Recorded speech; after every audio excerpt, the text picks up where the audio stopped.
Hello there friends, welcome back to another episode of Generation Tech. My name is Alan. The Alliance to Restore the Republic had more than a decade to prepare for the Galactic Civil War. Whilst the Emperor launched an unprecedented military buildup and created the largest military force the galaxy had ever seen, the Alliance to Restore the Republic watched from the shadows and started creating a custom force that was designed to bring it all down. Although limited in resources and the type of ships that they could use, a pattern emerged in the type of vessels that the rebels would choose. The rebellion would be centered around a fleet of diplomatic cruisers that were nimble, extremely fast, and packed with a small but powerful arsenal. They would be joined by snub fighters, generally single-seaters that were also very quick and good at delivering packages to the target and getting out just as quickly. Most importantly, every ship in the rebellion, big and small, was outfitted with its own hyperdrive. This meant that rebel starfighter pilots didn't have to wait to be deployed from carriers when their fleets reverted to normal space. Individuals like Bail Organa, Jan Dodana, and Antok Merrick studied the Imperial Navy, and its doctrine centered around the large and cumbersome Imperial-class Star Destroyer.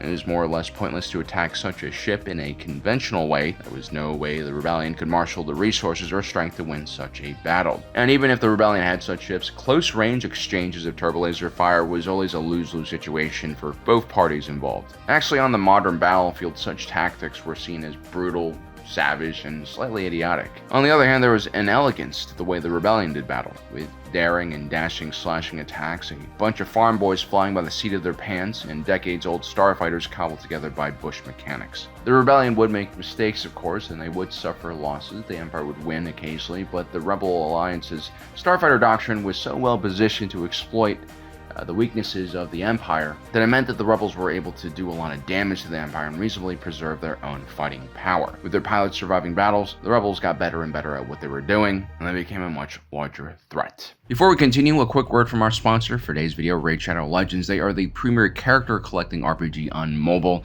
and in spirit of Halloween, we're going to be talking about the 3 most terrifyingly excellent characters you can collect in-game. Number 1, Madame Saris, a support class dark elf that will keep your team going through the most difficult dungeons. Number 2 is the Undead Harvest Jack, who's an excellent frontline tank, especially if you're fighting off pesky group mobs. And lastly, at number 3 is Braxis the Shifter, a skinwalker who puts out a lot of offense and can help you nuke challenging enemies with a lot of damage. What I really enjoy about Raid is just the strategic depth. It's all about building the best team for the situation at hand, and this means changing up your roster quite a lot, and there are basically endless combinations of characters you can choose from. From August 21st to November 22nd is the Asgard Divide event. Players will be able to get access to 4 Norse mythology characters. This includes Loki, the Deceiver, Thor, Fayhammer, Odin, Fayfather, and Freyja, Fate Weaver. You can also get Loki the Deceiver for free simply by logging into Raid for 7 days from now until October 23rd. We also have tons of other free stuff for you guys. Scan the QR code on screen for more information or check out the link in the description down below. If you're new to Raid, you'll get a huge starter pack with our QR code along with the epic champion Uugo. At level 15, you'll get an additional starter pack along with the epic champion Fayne. Also, if you use our promo code MonkeyKing, that's all caps, you get the extremely rare legendary champion Sun Wukong for free. You can also find me on Raid through my username Rochambeau with the @ symbol, or you can join my clan below the Belters.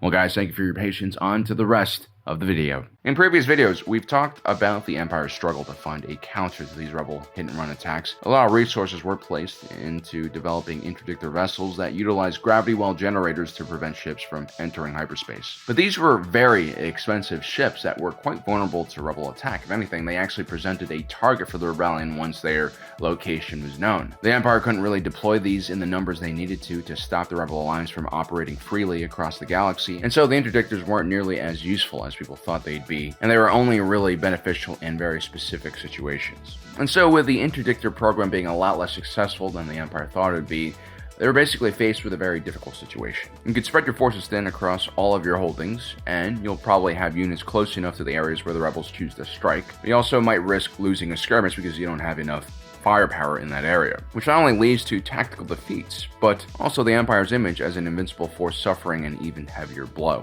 The entire security apparatus created by the Empire depended on this image. The hope was the Centaurs would be scared by the mighty Empire and their impressive fleet and wouldn't actually challenge them in fights. But with each successful attack on an Imperial transit hub or a logistics hub, with the destruction of every TIE Fighter Patrol or Gazanti-class cruiser, the Empire started looking weaker and weaker. weaker. And that was a huge problem, because during its reign, the Empire had carelessly and arrogantly stepped on the throats of its citizens, using force and firepower to ensure their obedience. With the threat of force and illusion of strength dissipating, now the Empire's enemies were growing in number and boldness. Now, the Empire's first line of defense against rebel starfighters was the TIE In-Space Superiority Starfighter. Every rated Imperial starship usually had a complement of these fighters on board or nearby, and their main purpose was to control airspace, or space. And against civilian freighters and your average pirate snub fighter, these TIE fighters were more than enough, usually. Yes, they lack shields, but they were quite robust in their design and construction, plus the LS-1 laser cannon packed quite the punch and could eat through the deflector shields of even a T-65B X-Wing relatively quickly. The laser cannon on the TIE fighters were kind of like the 20mm cannons found on Japanese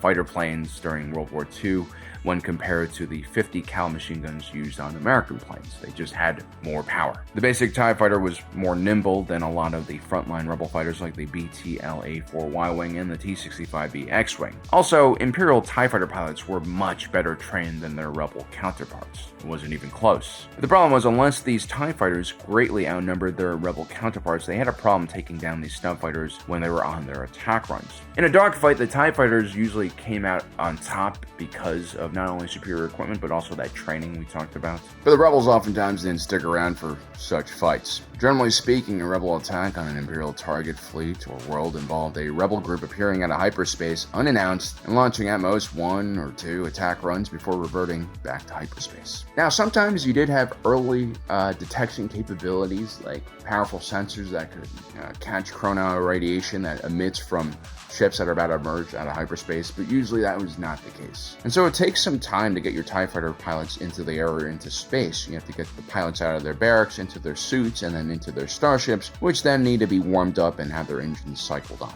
This process could take up to 10 minutes depending on the discipline and readiness of a unit. That might be just enough time to intercept the rebel forces as they approach from the edge of a system, but still this gives the TIE fighters a very narrow window to actually intercept these rebel snub fighters before they launch their payload. A Y-Wing might be much smaller than a Star Destroyer, but a proton torpedo basically levels the playing field for everyone. Those things pack a punch like Manny Pacquiao. Weight class be damned. Now, in our own world, we don't really depend on jet interceptors nearly as much to fight off heavy bombers because, heavy bombers don't really exist in the same way as they used to. It's not that bombers today aren't as deadly. Even the mightiest aircraft carrier in our world will struggle when hit with a small conventional munition carried by a modern bomber. It's just that we have much more advanced missile technology. In this world of advanced missile technology, everything starts with your detection abilities and radar, and usually your defense systems are layered. Your first layer is usually jet fighter interceptors, who can deploy air-to-air missiles well beyond visual range. Then you have your second and third layer, which are ship-based systems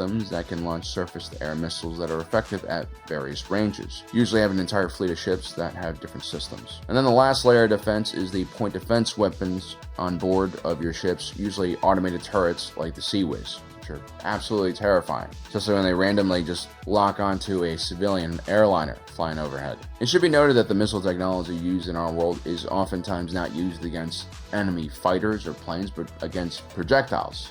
Take a look at the Houthis, who are launching random attacks against international shipping in the Middle East right now. They're using drones, rockets, missiles, whatever their sugar daddies in Iran gives them. And this is causing a headache for the international community. And it's actually very expensive to use missiles to shoot down other projectiles. So the technology does exist, but it's developed because the need for these missiles have developed, which is really not the case in the Empire for one reason or another. We don't actually see very complicated defense systems on Imperial ships at all, and especially surprisingly the largest vessels in the fleet, like the Imperial-class Star Destroyer. They typically use turbo lasers and heavy cannons for point defense, which doesn't really make that much sense, and then these cannons are usually operated by people and not droids, so they're not really effective. It's pretty obvious that these gun emplacements aren't designed to hit tiny snub fighters at all, let alone the proton torpedoes or bombs that these snub fighters launch. Although it should be mentioned that Imperial ships do have heavy deflector shields, which can take a lot of punishment, so maybe stopping these snub fighters is less of a priority. But seriously, the best way to stop a rebel attack force from doing their hit-and-run attack is by having air-to-air missiles, or space-to-space missiles. Kind of like what the Confederacy of Independent Systems had on their ships. Missiles don't really take that long to prepare. I mean, you don't have pilots that have to jump onto them, and once they lock onto a target, you can pretty much forget about them, and they could really deter most type of threats. But for one reason or another, the Imperial Navy never developed this part of their tech and industrial tree. My guess is missile technology is relatively expensive, and during the peaceful build-up to the Galactic Civil War, the Empire just didn't need that kind of technology. Plus, turbo lasers per shot are going to be a lot cheaper than even the most simple missile systems. And so instead of overhauling the entire Imperial fleet and adding, missile launchers and weapons stations to control those missile launchers, the Imperial fleet did a stopgap measure. They turned to a new type of starfighter, the TIE Interceptor. And these fighters could fit right into the TIE fighter ecosystem. You didn't really have to change anything. Now, contrary to popular belief, the TIE Interceptor wasn't just a reaction to the Rebel RZ-1 A-Wing's blistering speed. I mean, yes, the A-Wing was a problem, but it wasn't that big of a problem. If anything, the TIE Interceptor was a reaction to the X-Wing and Y-Wing and all of the victories that the Rebel Alliance were winning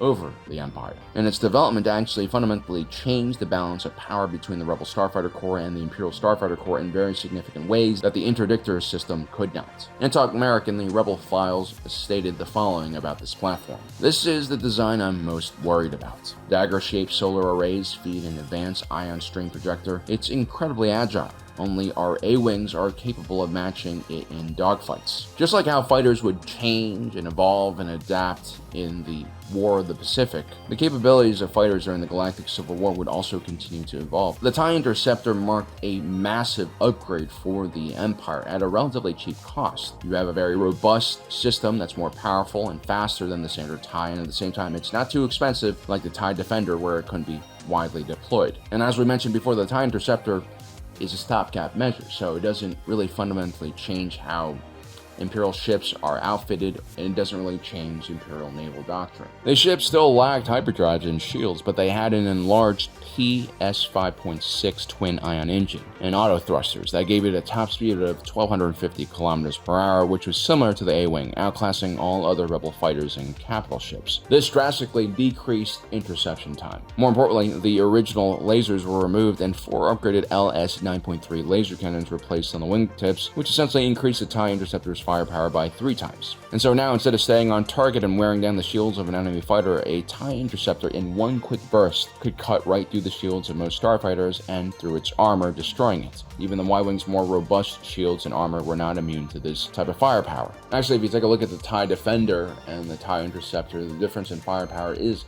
really not that great. And again, you're getting the TIE Interceptor at a much cheaper cost, and now you only need 1 or 2 attack runs to destroy a Rebel starfighter squadron. So this basically really eliminates the Rebel Alliance's ability to take on hit-and-run strategies. The TIE Interceptor featured larger solar panels and a more powerful reactor that powered this more advanced system. It also featured an upgraded targeting computer, making it far more accurate in dogfights. At first, the TIE Interceptor was rolled out in dedicated squadrons, but soon the Empire started mass production of these ships and rolled them out in mixed squadrons with standard TIE fighters. The plan was to eventually have around 20% of the entire starfighter fleet be interceptors, although eventually it was far more than even that. That's how successful the TIE Interceptor was. They basically would replace the standard TIE fighter. And this plan was mostly accelerated because of the disastrous destruction of the Death Star and Yavin 4. Had the Interceptor been at that battle, it's very likely that Luke and his wingmates would have been destroyed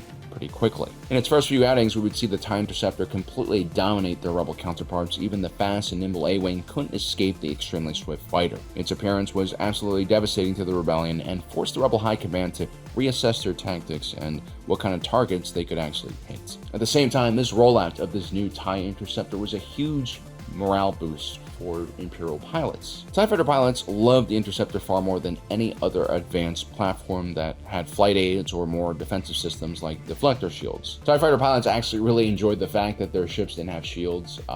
It made the margin for error very small, and they took pride in just how dangerous these fighters were and how much skill it took to fly them. There was almost an adrenaline-fueled death cult-like fascination with danger in the TIE Fighter Corps, and the TIE Fighters really enjoyed this image and prestige they gained from their position. The TIE Interceptor didn't really cheat these TIE Fighter pilots from the danger they, liked experiencing. If anything, the TIE Interceptor enhanced this danger because of its faster speed and better maneuverability. The TIE Interceptor was really a pilot's design, and as a result, beloved by most pilots. By the last year of the Galactic Civil War, TIE Interceptors made up almost half of the squadrons that were still being flown by the Galactic Empire. But by that time, the Rebel Alliance had grown into the New Republic, and their numbers and strength had also increased while the Empire's power waned. The TIE Interceptor, like many Imperial efforts, was a bit too late to have a serious impact in the decline of the Galactic Empire, but this was still a relatively successful program, a bright spot in an otherwise pretty terribly run war. And it shows you that sometimes you don't really need to reinvent the wheel to change the battlefield. You don't need Death Stars or, super fighters. You just need to add a few more guns and a larger engine to your existing platform. So there you have it, guys. That is my assessment on the TIE Interceptor and why it's really an underrated platform and why it was so important for the Imperial fleet. I hope you guys enjoyed today's video. Don't forget to subscribe and hit that notification button down below so you don't miss out on the rest of our awesome content. As usual, my name is Alan, reminding you that my allegiance is the Republic, the democracy. I'll see you next time. Thanks again to our sponsor for today's video, Raid. Check them out by clicking the QR code down below or checking the link in the description.